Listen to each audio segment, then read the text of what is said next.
you're welcome.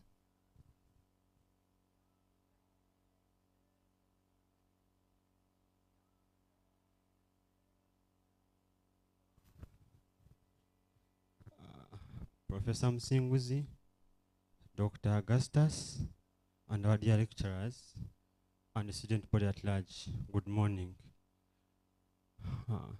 Welcome to the second day of our conference. We thank the organizers for organizing this beautiful conference. At least it has been impactful. I want to believe today it will be more impactful, especially those who love research. So we call upon maximum concentration. Try to pick out 1 or 2 things out of today for further guidance and for your future career. Let us have a blessed discussion. Thank you. Yeah, thank you, Duncan. And before we continue with today's program, we have a few people who have joined us today. So before introducing them, let me welcome Mr. Mobiru to bring us to speed in terms of what we covered yesterday and what we are going to look at today. Then we shall start officially with today's program. Mr. Mobiru, you're welcome.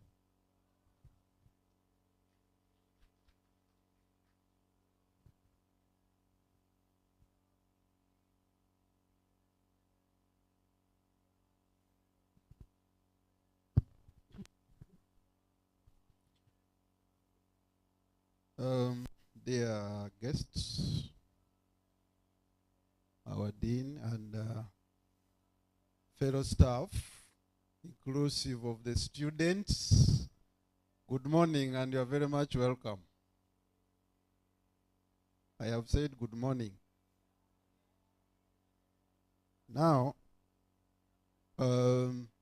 my duty is to bring us up to speed. It is a Ugandan DNA problem that we are so forgetful. Therefore, in order to understand very much what is happening today, we must realize that we haven't forgotten yet, isn't it? Especially to be on the same pace with our colleagues who were not around yesterday, such that we benefit maximally. As we go through today, this one I'm going to speak as your big brother. And when I speak like your big brother, I'm always frank and honest. Can we not behave like village people today, like yesterday? Today we have people who are very, very important. So if you bring your village sentiments of yesterday, crying for food at midday, instead of commenting on people's presentations, you are in a wrong place. We shall call security for you. No one called you here for dinner. This is a conference. So it will be very bad for the VC to come here and see a young girl fighting for food. And that will show that we were wrongly elevated to a school this year. We were supposed to be a section in a department, because those are some of the issues that show growth. Yesterday, we listened to a variety of perspectives from presenters who are students, staff, and external speakers. We started with the presentations in the line of land administration, fit for purpose. It was a brilliant presentation, and for us land administrators or land managers, it was very, very important. I don't know whether there is anybody who remembers something intriguing in that presentation. Is there anyone here who can...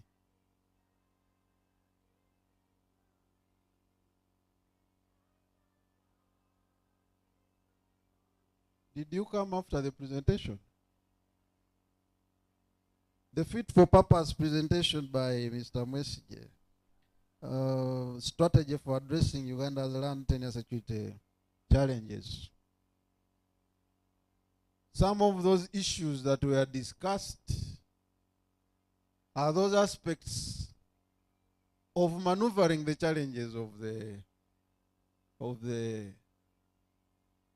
land security, registration and customary formalities and that kind of thing. This is where we do our work. And we can never be effective if the land on which we operate our business is insecure. Now you can see that I have not seen any hand up, meaning yesterday you came in late, like myself. Duncan, were you around? Are you raising your hand? Okay. Maybe this one. You can stand. No one is seeing you. Good morning, everyone. It's a great pleasure to have this opportunity to at least share with you what I grasped from yesterday's presentation.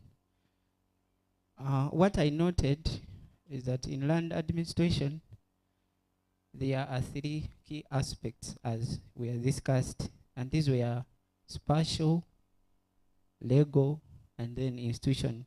Spatial majorly was dealing with the surveying part of it, the outputs from surveying that actually aid land registration.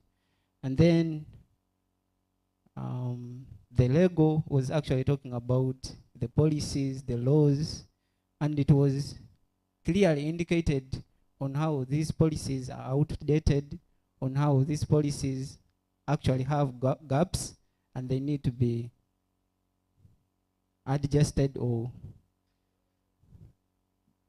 made in a way that they can actually capture the current issues.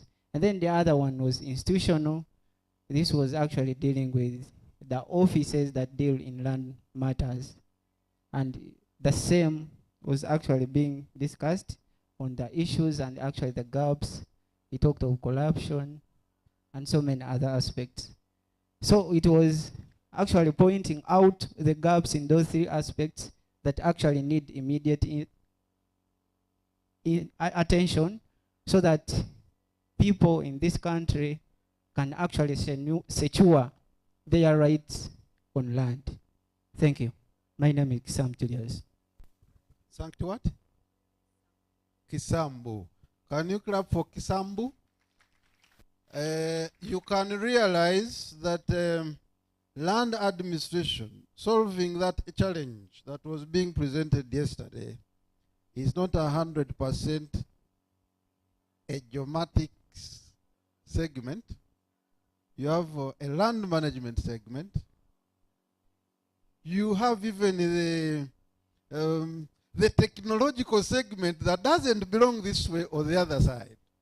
Many segments work together to produce that output that is useful for a land user. And that's why we need to be diverse in our thinking. Otherwise, we don't become impactful to our clients, the land users. Can I know anyone who is in land economics? Who has it reached today? Only one, two. And your class has 50 students. Yes? Can you register your names, those who are around? I will do something unimaginable for those who will not turn up. You register your names. You're allowed to be tough on some of these things. register the names very well. Land economics, and you don't turn up for research. That one is interesting. Duncan. Good morning once again. Yesterday's presentation for Mr. Mwesule, Simon, the most interesting part was about how we can create the new security.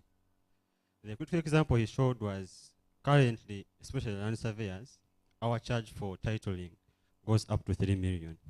So the example was if one in Kabale can buy a plot of land even at less than 3 million, then wouldn't be urged to go for titling. Instead would say, let me go for buying more pieces of land instead of titling. So the instance was, let us create fit for purpose that we can create a new security and provide affordable fees for one to have a title, hence creating security to his land and improving our economic by bringing more investors since there is security. Yeah, that's all. Very good. Whatever was presented yesterday, there was a great area of further investigation. And that's why you saw that presentation of Fit for Purpose. That project has been running for not 1 year, not 2 years. That issue of looking for a solution has been, but every day some new aspect is being recommended for further solution. Probably to make it cover all areas in the country, because you realize everywhere we have, everyone has their own problems. A Kabale person doesn't have the problems of the Kumi person, and the Kumi person doesn't have the challenges of the Arua person. That one, you know it very well. So I think that was the first presentation. There was, I am told you people will be screening those things as we are discussing them. I don't know. The second one, after Simon, oh, there was Duncan here on spatial data access enhancement through Open Geoportal. Can you give a summary of what you present? I did not attend, and I don't know what Geoportal means. Can you give a quick summary of what you talked about? That's your research. Okay, thank you. My research was about seeing the problems of data accessibility, where you find researchers have problems in accessing social data sets. So the idea was to have a geoportal, open one. Even if someone is in Kumi, he's in Gulu University, he's in Makerere University, he can easily access data through a one-point center. You have data sets for different ministries or metadata, giving someone a clear version of what is existing and how can one easily access it. That was what the research was all about. Accessibility to the data and the user friendliness of the systems. And finally, there was a presentation in the afternoon by our past student who researched on condominiums, enhancement of housing accessibility through condominiums, a case of middle-income urban residents. We were lucky that in that presentation, the president of the Uganda Society of Architects was present, and luckily, he is a board member of the condominiums board. And this student's research talked about the challenges in these condominiums. They construct the condominiums. Condominiums are not occupied. The purchaser ends up letting it out. And the law is now being, how do you call it? Review? Not review. I'm not a lawyer. Changing the law, updating it. Amending. Yes, they are now in the process of amending it. What is the challenge? There are a lot of challenges which we had talked about yesterday, about this concept. And one of them Those who came up with this concept of condominiums did not understand the Ugandans' problem. Ugandans don't like these things of being on top of each other. They want things which are. That's why bungalows are very marketable for those who think they have reached a stage of owning their own property. But owning a unit someone thinks is renting, it is reminding him of the landlord. That is one of the challenges that was observed. And that's why those who buy them end up not being comfortable in them and putting them to the adequate use of the tenants. In fact, before someone tells you that this is a condominium, you'll think it is an apartment until when you go to the legalities of ownership. So the president threw some light which was interesting in that presentation, and it was enlightening that really we have a lot to do.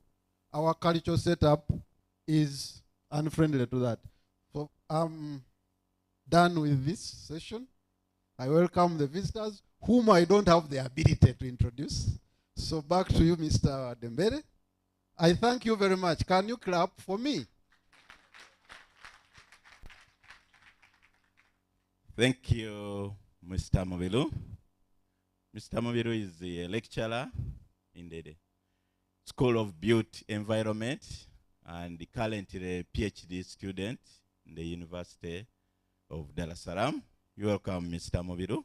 And we shall be listening to him in the afternoon. He has a paper to present. Let me take this opportunity once again to welcome all of us to the second day of our annual Built Environment Conference. Before I continue, I want to make sure I pass over the message from the Ministry of Health, the issue of social distancing. And I would request, as long as you are seated next to the other, please let me give you a minute and you create the social distance. Let us leave one chair between us. For the height, for the table, the panelists, you can see we have spaced ourselves. So let me request all of you to do it within 1 minute.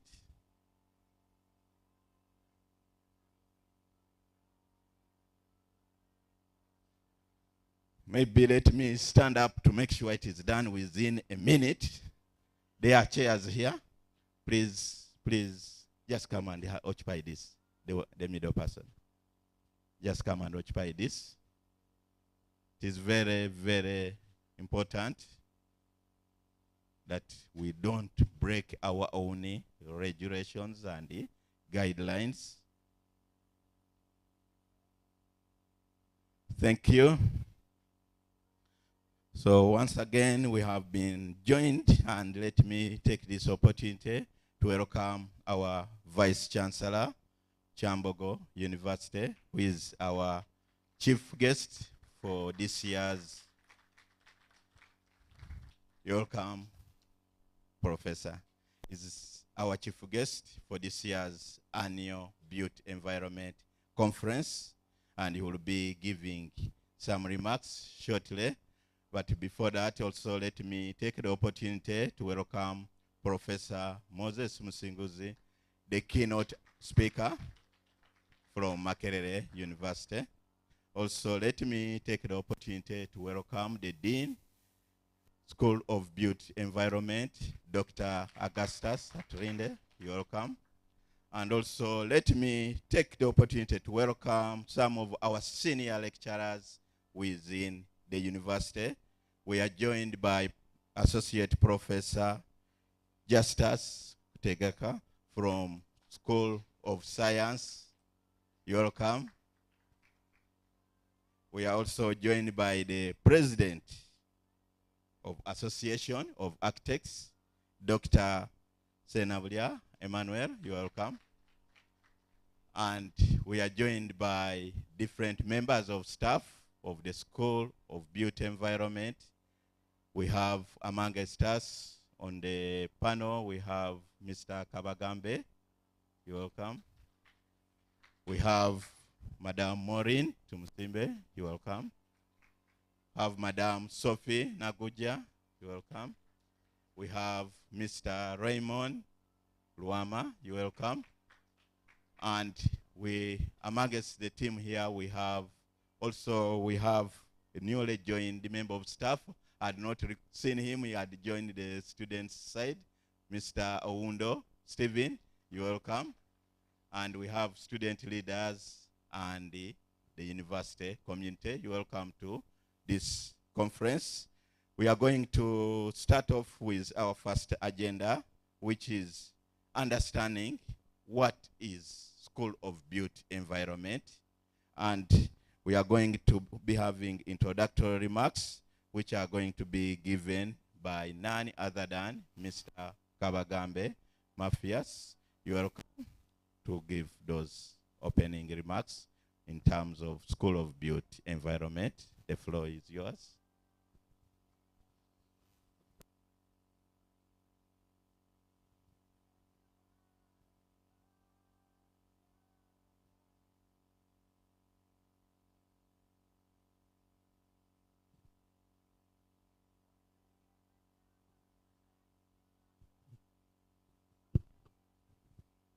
Thank you very much, Head of Department, Geomatics, Mr.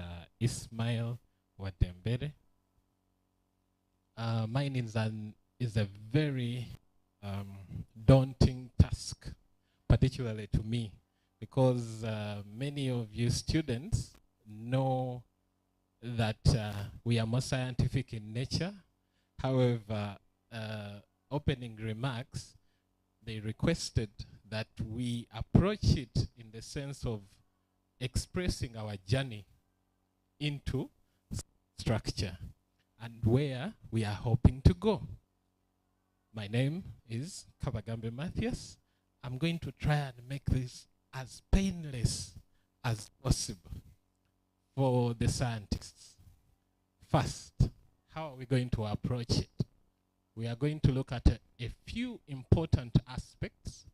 First, our humble beginnings, how we started.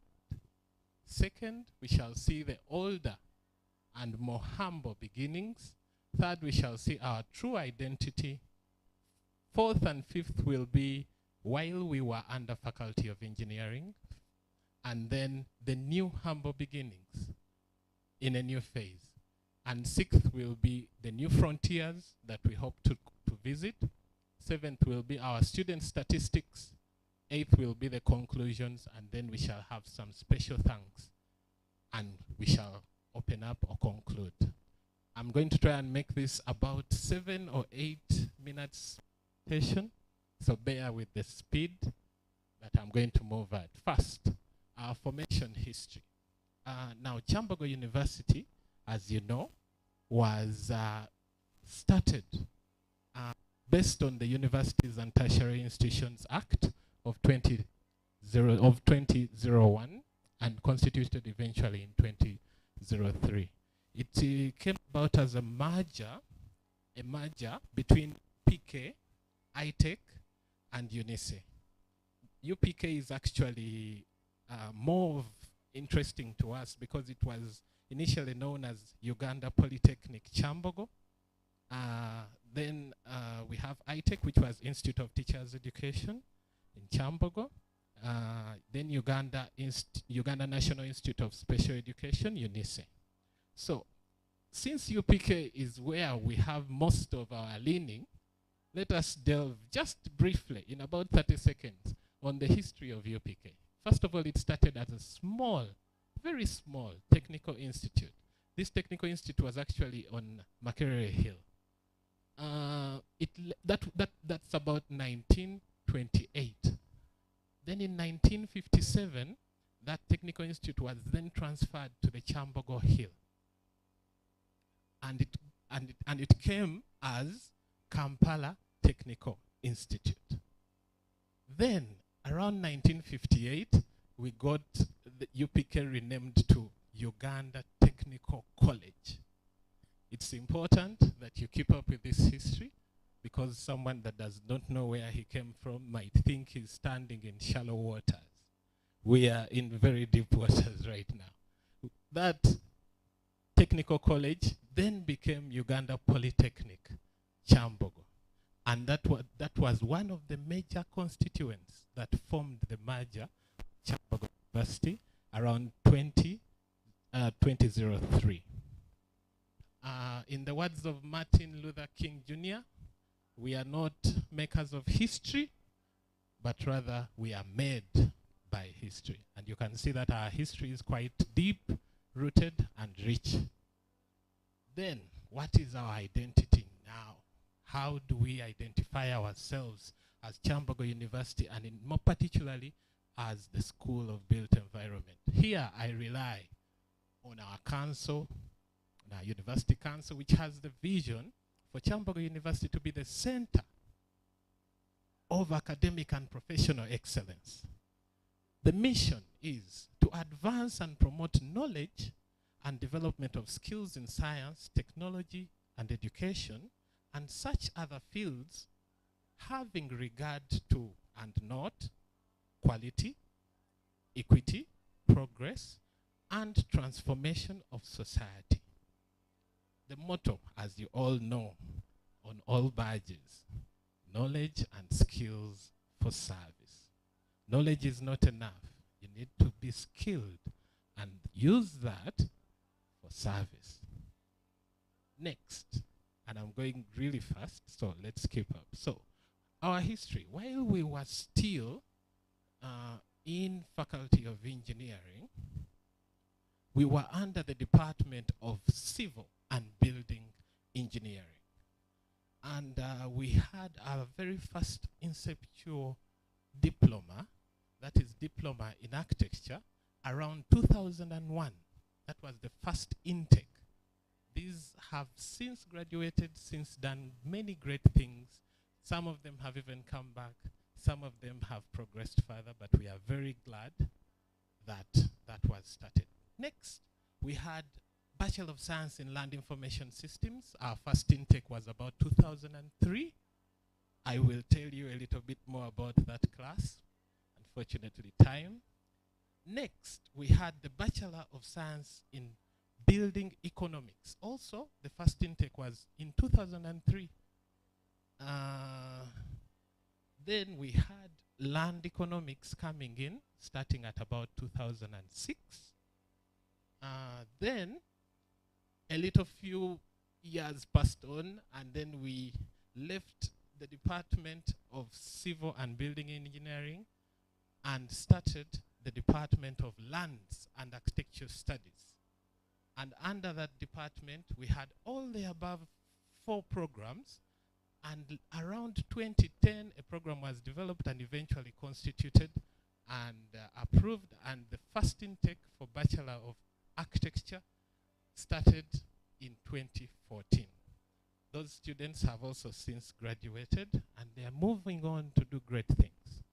So, a special thanks to the university structures, the staff, and personnel that authorized, facilitated, and participated in these various transformations through time, as you can see. Rome was not built in one day. However, I also like this saying that anybody can make history, but it takes great men to write it. That's by Oscar. Next, we move into our current situation, which I'm calling the new humble beginnings. Simple, humble, but new. Now, following the restructuring of Chambogo University of 2020, and I'm glad the pioneer and head of that process is right behind me on my right, our Vice Chancellor. Our Department of Lands and Architecture Studies transitioned into the School of Built Environment. Now, under the School of Built Environment, we have Department of Architecture. That is currently holding 2 of the programs. That is Diploma in Architectural Draftsmanship and the Bachelor of Architecture. The The Bachelor of Architecture is 5 years. The Diploma in Architectural Draftsmanship is 2 years. And actually it is headed by Mr. Okalebo Isaac. I believe he's around here. Next, as a constituent of the School of Built Environment, we have the Department of Geomatics. This is having and housing the Bachelor of Science in Surveying and Land Information Systems, soon to transition into the Bachelor of Geomatics and Surveying. And then we have the Department of Quantity Surveying and Property Valuation. This is currently holding 2 4-year programs. The first one being the Bachelor of Science in Land Economics, that is the valuation or real estate side. And then we have the Bachelor of Science in Building Economics, that is Construction Management or QS. And so that brings me to this small quote from Mahatma Gandhi. It says, the future depends on what we do with our current situation. You have seen the history of where we came from, 1928 to now. And now we are in this situation. So our future depends on how we react to the current scenario, what we do. Next, let us see a little bit of our student statistics. Now, in the interest of time, I'm only going to show 2020, 2021. Now, as you can see, predominantly, we are a male-dominated population. Based on the current statistics, we have about, I think, 70% male students. And then 30%, which is 235% female students. This is good, but it's not the best we can do. And I'm sure you have seen from your faculty, we have quite a good number of female lecturers, assistant lecturers, and we encourage a lot of female involvement in this built environment discipline. We also have a good number of our students that are privately or governmentally or on government sponsorship. The current statistic indicates that we are 80% on private sponsorship and 20% on government sponsorship. Our total population is about 841, and that is enrolled. Because I know some of you students have not yet enrolled, and we need you to do that. We shall talk about that later. So when you look at it, what we can note is that it is going to need us to improve on our female population for students and encourage it, as well as government support to be improved. 841 registered, but I believe out of the system, we might be approaching 900, 950. Next, let's look at the new frontiers. First of all, in architecture, what is the vision that we are having? How are we planning to move forward? First, in these new frontiers, we are hoping to inspect aspects of building construction. We hope to inspect aspects of theory and history of architecture. Urban design and regional planning is a very key element of the architectural department. Computer-aided architectural design is also very important.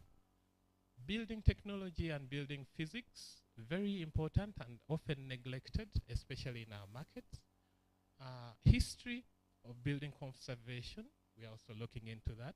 And by looking into that, I mean programs, aspects of courses are being thought and being constituted currently. And then lastly, landscape planning. Then the architects, the student body, had that to say.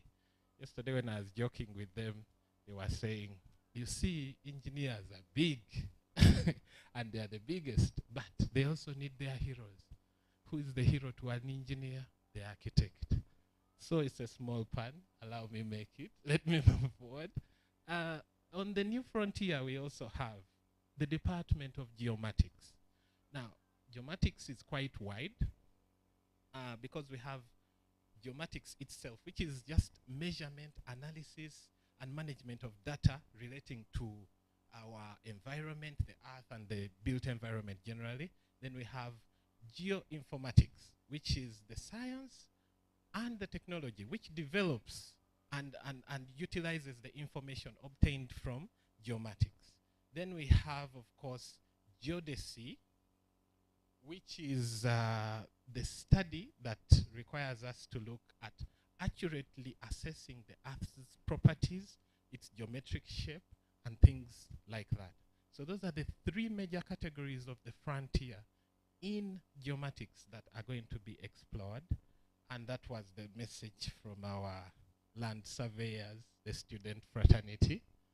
It is hard being a ridiculously awesome land surveyor, but someone has to do it. And we said, okay, fine, someone has to do it. On the next frontier, because you know, you tend to send them where you have a dispute. My neighbor is saying this, then they go, they sort that. This road cannot pass here, this electricity, all that, okay? So the next frontier is in the quantity surveying and property evaluation department. Now this has basically two elements, but let's first explore the real estate aspect of things. Real estate is looking to go into land management and valuation, of course. They are looking to do real estate, but with the aspects of finance and investment.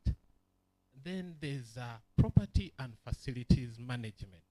These are also a little bit neglected and being held by brokers, and you know, there's a building there, I can transact for you, but real estate is hoping to use those frontiers in moving forward.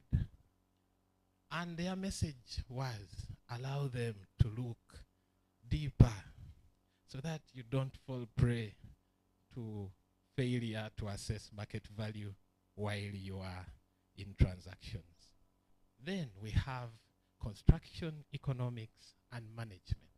This is basically building economics, which has quantity surveying or building economics and basically the construction management aspects itself. So their message was, let's become the building economists, so the quantity surveyors have it under control. And in conclusion, it's clear to see that the future seems bright. Why do I say that? We have been blessed by God's grace. We have been blessed because they say leadership comes and all authority comes from God. We are blessed to have great leaders, great students' bodies. Everything is in place for us to progress. 2, we are blessed with a favorable administration where you can request for an audience and you reach it in time and reactions be made. So how we use it, however, depends on us. Next, we are now having quite a good number of permanent staff. However, of course, I will allow my dean who will talk about it a bit more, because VC, I believe, there's something you can help us with there in that fraternity. Next, we have the best student body, I think, in the university. And I request, please clap for yourselves, because I have been in your shoes. I have been seated right there some time back, and I have never seen a student body like the one we used to have under the Department of Civil, under the Department of Lands. And later on, when I joined faculty, I'm really glad that our student body has always stood by us and pushed forward, even under dire circumstances. I know some of you, when you see my face, you get pissed because I make you do your exams in a tough way, but I'm glad that we have stuck together, right? Next, and this one I will quote something I had recently from the Vice Chancellor, said preparedness is key. There's nothing about we got lucky, something. No, prepare yourselves. As a student, prepare yourself now for what you will be in the future. As a staff member, prepare yourself, right? So we are in the phase of preparing ourselves. Let's take advantage of it. If you're a student, make sure you study hard, get a first class, knock that off, right? Move forward, upgrade, right? As a staff member, we should be looking into upgrading, into PhDs, into masters, and fortifying our specializations. So, in the interest of time, let me make some special thanks to the leaders and staff. Of course, Professor John Sebufu, our Vice Chancellor, the University Council generally, Professor Eli Katunguka, who have been very, very instrumental in us being able to even stand here. Of course, Architecture Dr. Engineer Sengova Kasule, who was the head of Department Lands and Architecture Studies until recently. Then we have Dr. Michael Chakula, who was the Dean of the Faculty of Engineering while we were still in engineering. And of course, currently the Dean of the Faculty of Engineering, that's Dr. Catherine Wandera. These are special mentions. We cannot forget, some of you might not know him, but Mr. Rutabajuka John, very instrumental member in the formation of Bachelor of Science in Surveying and Land Information, and actually the Diploma in Architecture, and actually Land Economics and Building Economics. It goes way back. Of course, the staff and students, very, very important that we also thank you, because now, like today, some of the things are not easy to organize, but you strive through. You strain through, and I'll not name names, but I just want you to know that you have our special thanks. We have some partners, like the Institute of Surveyors of Uganda, that have always been able to run to us at a notice, at a short call. We also have the Uganda Society of Architects that are also always available. They receive our students in the field, they register them, we move on. And even our student bodies, for example, the Association of Student Surveyors in Chambogo, very instrumental in organizing the survey section, and of course CASA, that is Chambogo Associations, Chambogo Architectural Students Association, very, very instrumental. And then we have some friends. Of course, when I say friends, I'll begin with top management. I'll allow Dean to expound on that. I will begin also with our colleagues from Makerere University. We are very happy and honored that we can call you friends at any time. Although I hope that there will be no hard feelings when our students out-compete yours out there. So I joke. We have Ndeje University, who also tend to be with us when we are organizing things. They're like, how can we come in? How can we? And we do the same for them. So these partnerships have encouraged this growth. It is not easy to transition those steps like you saw. So collaborations are very important. Of course, we have UNEB, Uganda National Examinations Board. We have Resilient Africa Network, who I believe we shall even have a presentation from them today. We have the National Planning Authority. You know, it's very important for you to do things that fall in a certain structure of planning. For example, if I tell you a little bit of the history of the school, I don't know if time will allow me, the history of the school, there was a predetermined master plan some time back that later on in the future, the university will approve a school of built environment. It was thought about 20 years ago. And now we are here and everything is okay. And now we have, of course, the Institution of Surveyors of Uganda and Uganda Society of Architects, who have also continuously partnered with us. We also have our friends from Nathaniel Consult and our brethren from SAVNet Uganda. Now, I would like to, I don't think we can have a really open discussion, but I would like you to take a few questions, if you have any, maybe one. If you have a question about our journey, or if there's something I've missed that you would really want to get, now is the chance. Please. Yeah, thank you, Mr. Kabagambe.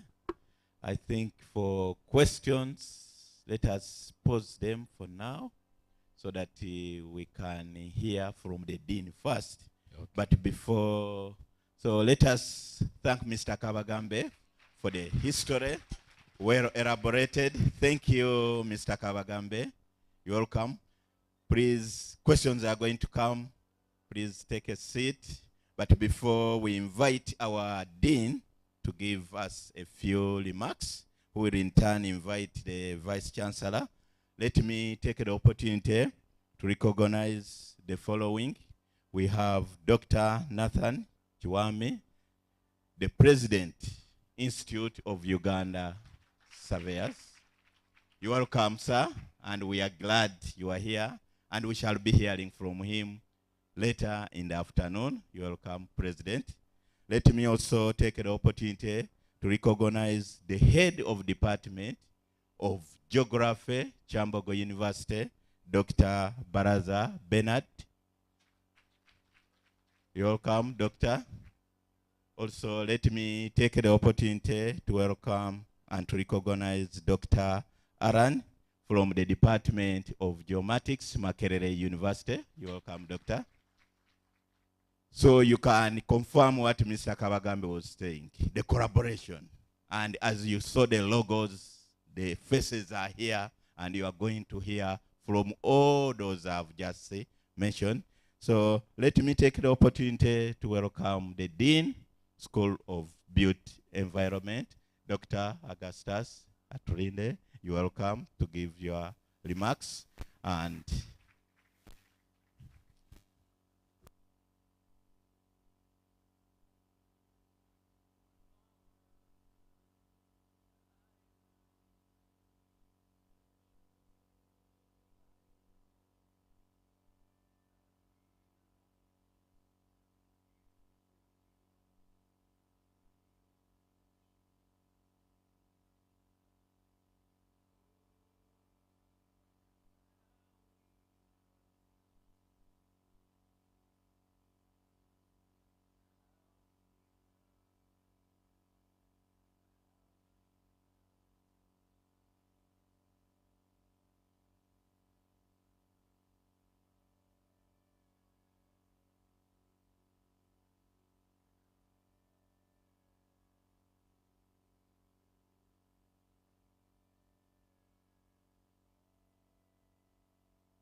Thank you very much, the organizers. Thank you very much, Mr. Kabagambe, for the opening remarks. I would wish to take this opportunity to welcome to the school the Vice Chancellor, Chambogo University, Professor Eli Katunguka. Thank you for honoring the invitation. I'd wish also to welcome Professor Musenguzzi for honoring our invitation as the keynote speaker. I want to thank what Mr. Kabagambe called friends of the School of Built Environment. So for everyone that is listed, whether USA, whether ISU, whether ASK, whether CASA, I want to thank you for being here. I also want to thank the partners that have partnered with us for standing with us for this conference to be a success. I want to thank the organizers, and I would wish us now to go into the topic that I was given, which was research supervision. I know it's been given to me to be specific to the School of Built Environment, but I think research supervision is cross-cutting, that the discussion will be more cross-cutting. I promise to take as few minutes as possible. So let's begin. Standing before you is Augustus Aturinde. I have a bachelor's in surveying, a master's in GIS, and a PhD in geobiosphere science. I'm currently the Dean of the School of Built Environment.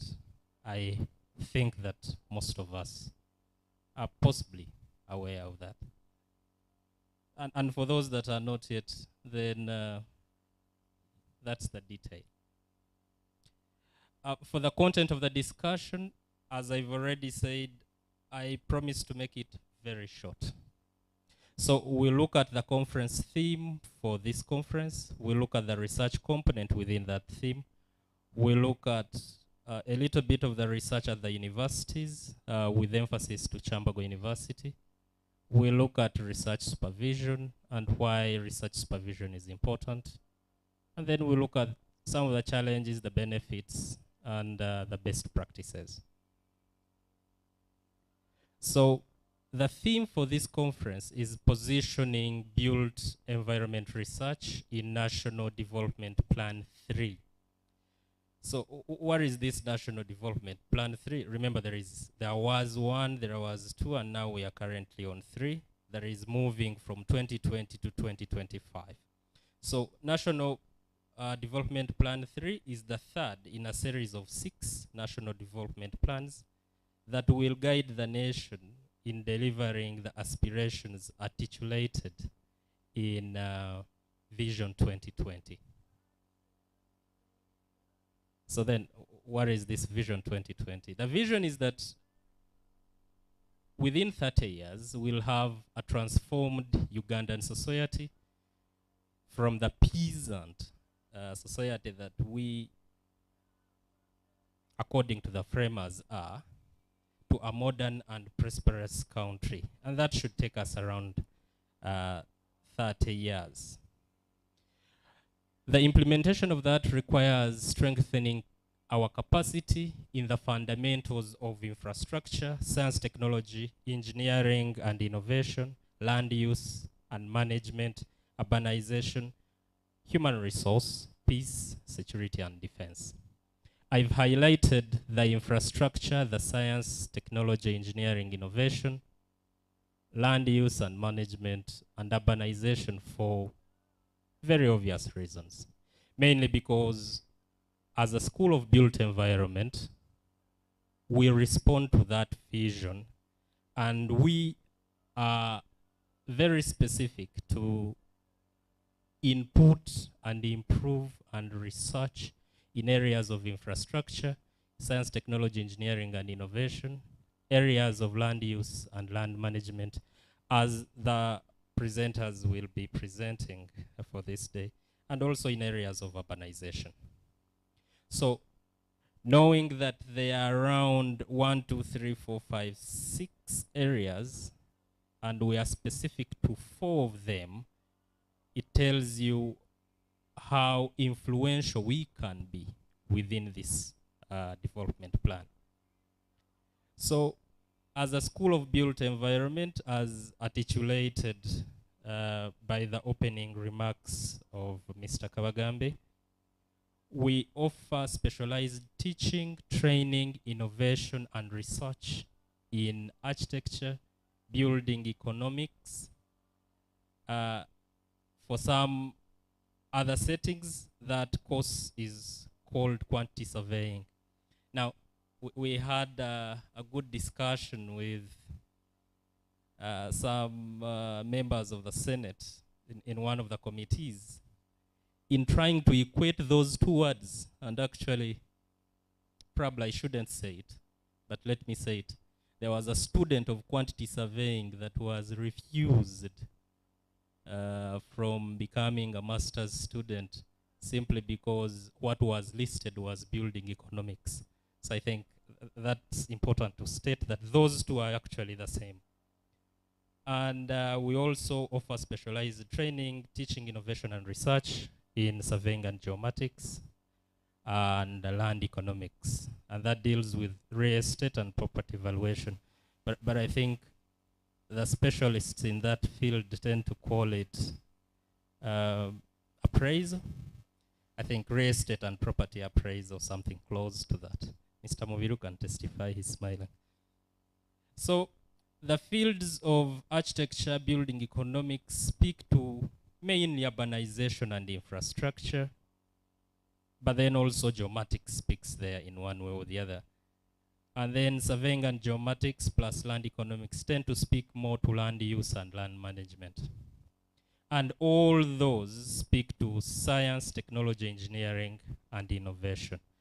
Now, the pillars for innovation, for technology, for science are actually within research. So, the School of Built Environment obviously is within Chambogo University. The vision and the mission of Chambogo University were articulated by the previous speaker. But to repeat the vision, it is to be the center of academic and professional excellence. And that includes teaching and learning, research, innovation and knowledge generation, physical infrastructure, facilities and ICT, and institutional development, as well as strategic marketing. I'll tackle a little bit of that as we go ahead. Now, those that are highlighted also still speak to the School of Built Environment, which is obvious.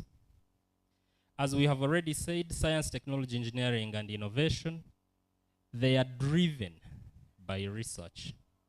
And research, by definition, is the creation and systematic work undertaken to increase the stock of knowledge. So, at Chambogo, what is our vision? The vision, as stated by the VC, is to transform Chambogo University into a truly international, research active institution with better qualified staff, adequate facilities, ICT infrastructure, producing high quality, relevant, and skilled graduates.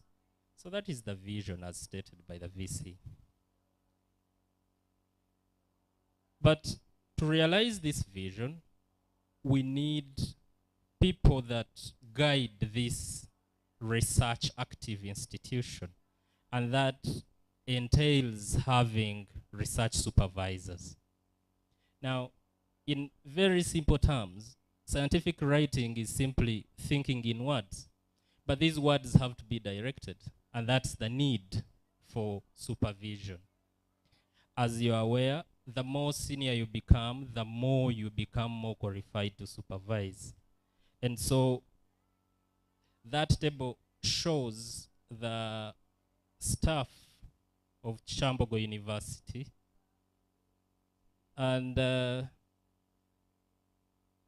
we have around 152 assistant lecturers, 175 lecturers, 57 senior lecturers, 14 associate professors, and 5 full professors. If we look at the gap that is filled, for associates lecturers, that's okay. For the lecturers, we are not yet at 70%. Senior lecturers, not yet 45%. Associate professors, not even 21%.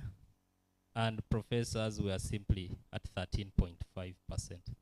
So in many ways, supervision of research becomes problematic, mainly because we do not have senior staff to aid, direct the thinking.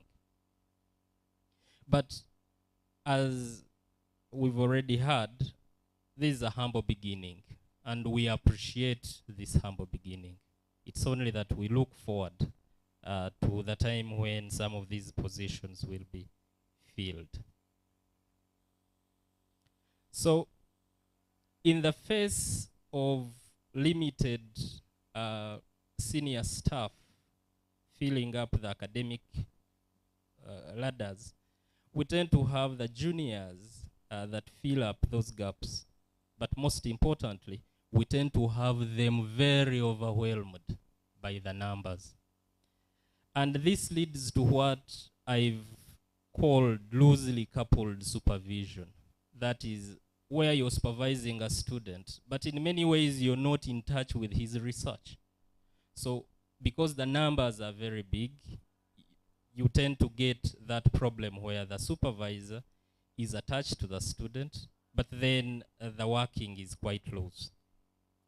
So this is mainly driven by high student to staff ratio, but also we've had some cases where students tend to prefer given lecturers and then shy away from some others. We've also had some cases where supervisors, supervision simply reject more students or even any of the students. And then what that then tends to bring is that more of the load, especially in terms of supervision, is given to the part-timing staff. And we are aware of the problems that come with that. More importantly is that sometimes you are a good researcher, but that does not make you a good supervisor, mainly because research sometimes is you being a researcher, it does not necessarily make you a good research teacher, because in supervision there will be some elements of teaching. So I'll try to outline some of the effective communication best practices for supervisors, for most of us that are here as staff. These mainly obvious, but my experience has shown me that being obvious is not that obvious most of the time. So best supervision requires effective communication. It also requires developing a professional relationship with the students that you're working with. It also requires providing resources and necessary comments. I can see some smiles somewhere. This is very important because sometimes you submit your work and the comments are not coming forth. And so that tends to limit your timely completion of the course that you're doing. It also entails resolving some of the conflicts. Now, student-supervisor conflict, probably at undergraduate is there, but I think it's more heightened at the graduate level. So there is need to solve that in any case if it comes up. And then being an advocate of the students also makes you a tick in terms of supervision. And then definitely running away from the students' work, mainly to try to look at them in the future and the careers that they are taking on. And then striving to improve one's supervisory skills. This sometimes requires reading the regulations and the and the rules that are provided by the institution, by the school, by the faculties. So then, why do we toil with this research? Mainly for academic growth, but I think most importantly, to find solutions to societal problems. Then also mentoring. It comes with its own benefits. So when you are a supervisor, then there is mentorship that is attached, most of the times. And then finally, increased visibility for both the institution and the individual. Talking visibility, I think I should say it now also. I've gone to the internet to try to look at Chambogo University recently. And the Wikipedia lists that we, as Chambogo University, have 6 schools and 1 institute. I think most of us know that that's not true. That's Wikipedia. Someone would be like, you cannot reference that, right? So it says that we have the School of Built Environment, the School of Vocational Studies, the School of Computing, School of Education, School of Arts and Industrial Design, School of Management, and the Institute of Distance Education, e-learning and e-learning centers. But then it has forgotten that there are still some faculties. And then the official website for Chambogo, as of today morning, listed the academic units as Faculty of Engineering, Faculty of Science, Faculty of Arts and Social Science, Faculty of Education, Faculty of Vocational Studies, Faculty of Special Needs and Rehabilitation, Faculty School of Management, and Graduate School. Most of these have really changed. So one would be like, but that was simply the old structure. You would be wrong. Because if you go under the Faculty of Engineering, if you say it was the old structure, Department of Lands should still be there. It's not there. So in essence, the school, as per the official website of Chambogo, the School of Built Environment, doesn't exist. So this speaks to the ICTs and visibility that we are speaking about. I think there is a need for ICTs to really try in helping us achieve the visibility that we are worth. I won't talk about the Chambogo institutional repository, because if you try it, then chances are it will bring an error saying that the server is down. I'm not here to complain, but I want to thank everyone that is here. I want to thank those that have come through simple calls, and those that have attended, hopefully online. We thank you, and thank you very much.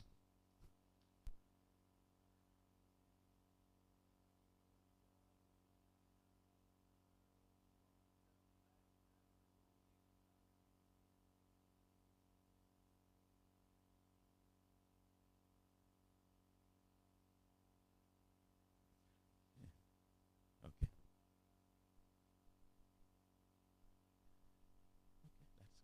Thank you, Dean, for highlighting those key things. Let us clap for the Dean. Thank you once again. And let me take this opportunity. And the Dean, if you could put that slide for National Planning Authority. I just want that slide back. Sorry for, can you go to the slide where we are contributing to 4 areas under national planning? And with that slide being displayed, let me take the opportunity to welcome our colleagues, partners from National Planning Authority. Later in the afternoon, we shall be joined by Dr. Glover Asman, who is the Director, Planning, and I think Research. But right now, we have a representative from National Planning Authority, Mr. Egonyu Emmanuel. You're welcome. Stand up for recognition. And that slide, actually, the Dean presented it, and to show that as a school, we contribute to 4 areas under the National Development Plan 3. And we shall be hearing from you later in the afternoon. And let me take this opportunity to slightly adjust the program. We are supposed to be having the VC giving the opening remarks and also opening the workshop. But he has requested that we first have or listen to our keynote speaker for this conference, who is other than Professor Moses Musenguzzi from Makerere University. Professor, you're welcome for the keynote address.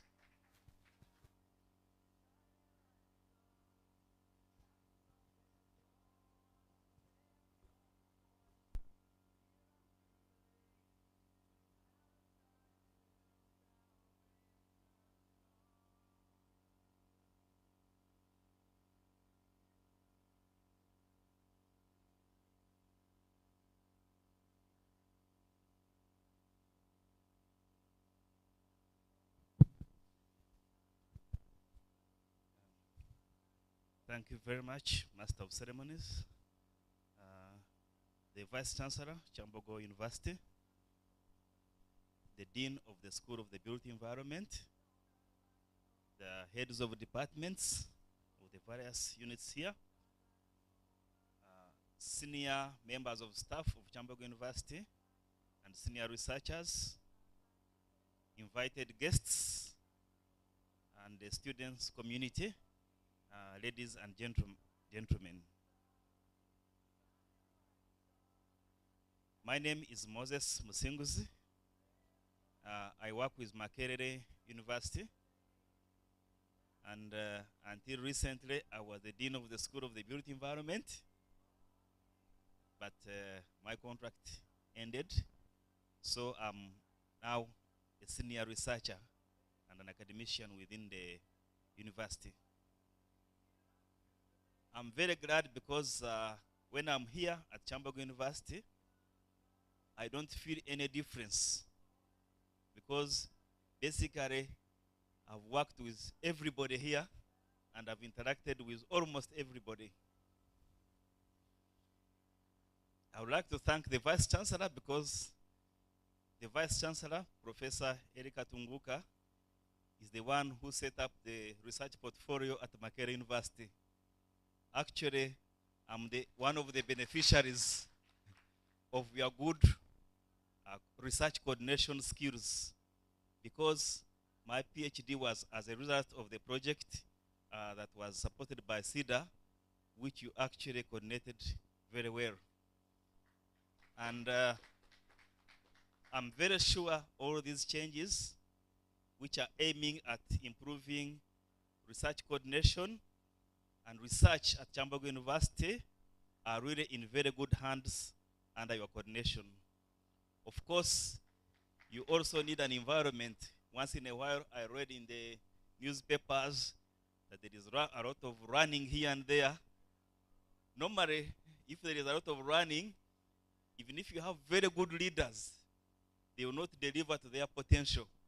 So, as members of staff, as students, we need to give our leaders a good environment so that they can help us to improve our academic life, but also our research profile.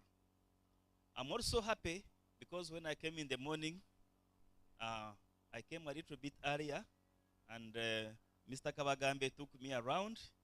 I was able to see the new home for the School of the Built Environment, which is a very marvelous building.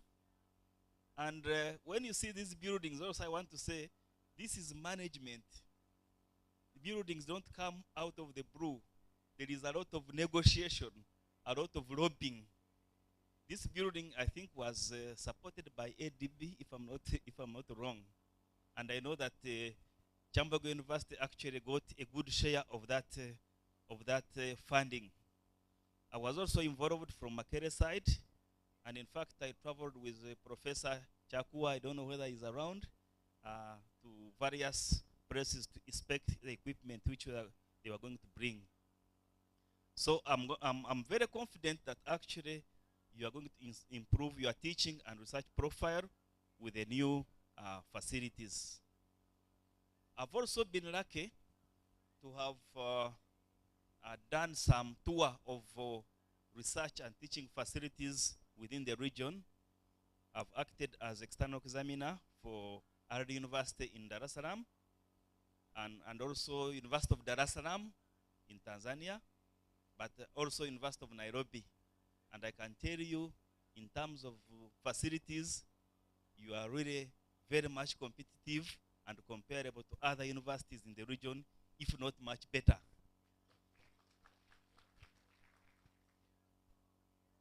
So, having said that, let me now go back to the presentation, which is about the roles and contribution of the School of the Built Environment in research in the National Development Plan.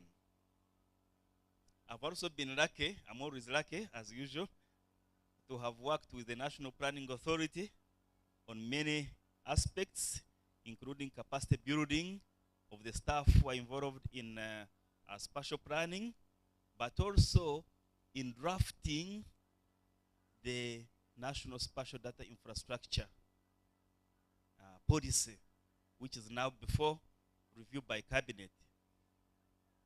Currently, we are also in close collaboration with Mr. Emma and other people from National Planning Authority in looking at the parish model and how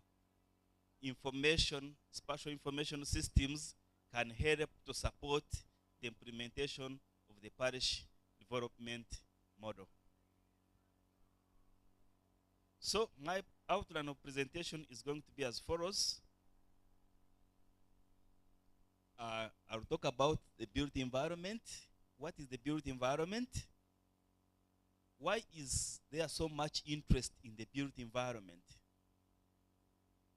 Then I will look at the built environment in the context of the global agenda and the national development Plan 3. And I will now concentrate on the discussion of the academia and research contribution to built environment aspects of the National Development Plan 3. And finally, I will give a concluding remark if time allows. So when we talk about the built environment, what do we mean? Built environment essentially means the space where you live. You can look at the world or the earth in two sections. The first one is where man has decided to live, and the second one is normally called the natural environment. Natural environment includes areas where man does not live. So, where man lives, man has gone ahead to innovate and put in place systems that help us to live in a very convenient way, but also to be able to enjoy ourselves, to make our lives comfortable. We have constructed buildings. We have constructed infrastructure, electricity, roads, water, and so on. So all this is called the built environment. You can say, essentially, everything that we deal with as human beings is within the built environment. So, I will not definitely emphasize the next question, why there so much interest. There is a lot of interest, one, because we want to improve the environment for our comfort, our own comfort. We want to be able to travel with a lot of flexibility, to travel very fast. We want to live in organized environments. We want to be able to go to work, to earn a living, to go for a holiday, and so on and so forth. Some of the problems which you see, for example, the fact that you can take 2 hours from home to your workplace means there is a problem in the way that we have organized our built environment. Secondly, the fact that the diseases, some of these diseases which are complicated, are on the increase, means there is a problem in the way that we are managing the built environment. So essentially, the activities which we do within the built environment, they affect our health, but also the health of the natural environment.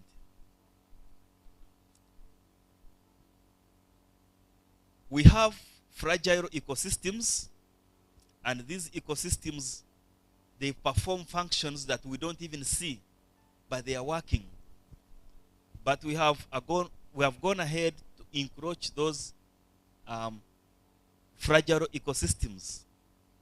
I can give you an example of wetlands, for example.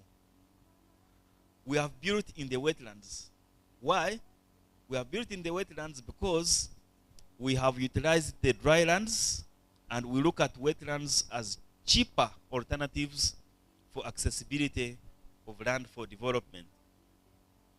But have we ever imagined the developments that we do in the wetlands, whether they are worth?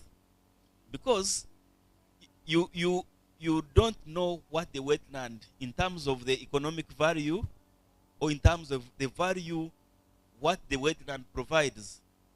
And if you are going to replace the wetland, are you replacing the wetland with a development that is comparable in value to the wetland? I may not go into details, but in many cases, the value that you are putting there is much, much less than the value of the wetland. Now, from the global agenda, let's look at the built environment from the global agenda. When you look at the Sustainable Development Goals, what are Sustainable Development Goals? First of all, as human beings, our duty is to improve the world for ourselves. I think I've already said that. Now, at the global level, we plan for those actions that will help us to improve the world. And currently, we are implementing the Sustainable Development Goals. And they are 17 in number. Now, when you look at those 17 goals, 16 of the goals include actions that are targeted to the built environment.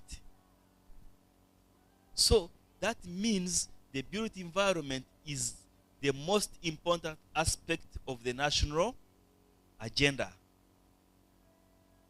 And there are other conventions, international conventions, and strategic plans. We have the new urban agenda. We have the one on the climate, which was, I think, signed in Paris. If you critically look at them, you will see that actually the target is on the built environment. In the sustainable goals, it's only one that does not refer to the built environment. So, you look at the built environment contribution to the emissions and energy. You see, our life on Earth depends on how we manage or how we control the environment. So if we have all these emissions which you keep on putting in the atmosphere and space, definitely the world will come to an extinction. And you see, the built environment, if you look at buildings alone, buildings contribute 40% of the global energy use